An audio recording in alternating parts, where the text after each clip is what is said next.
بسم اللہ الرحمن الرحیم۔ جی بسم اللہ الرحمن الرحیم۔ بہت ہی اہم دعا جو ترمذی شریف کے اندر آئی ہے۔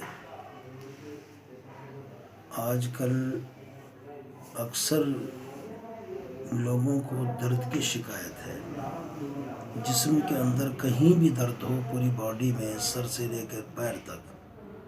اس کے لیے ترمذی شریف میں ایک حدیث میں اللہ کے رسول صلی اللہ علیہ وسلم نے فرمایا، اگر کوئی آدمی اس کو پڑھے، یعنی درد کی جگہ ہاتھ رکھ لے، مثلا گھٹنے میں درد ہے گھٹنے پر ہاتھ رکھ لے، سر میں درد ہے تو سر پہ ہاتھ رکھ لے، تو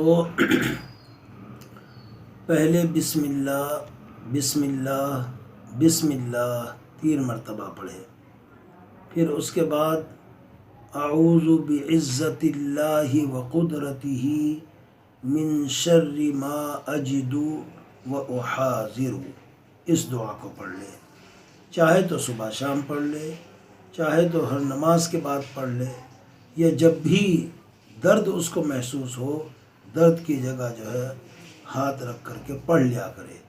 دم کرنا ضروری نہیں، دم کرنے کا روایت میں موجود نہیں ہے، صرف پڑھنے کا موجود ہے، لہذا اس حدیث پر عمل کریں، انشاءاللہ اس کا بہت فائدہ ہوگا، اور اللہ تعالیٰ درد کی تکلیف سے ہم سب کی حفاظت فرمائے گا۔ جس آدمی کو بھی یہ درد محسوس ہو تو وہ انشاءاللہ اس ترتیب سے کر لے تو اللہ تعالیٰ اس کو شفا عطا فرمائے گا۔ وآخر دعوانا الحمدللہ رب العالمین۔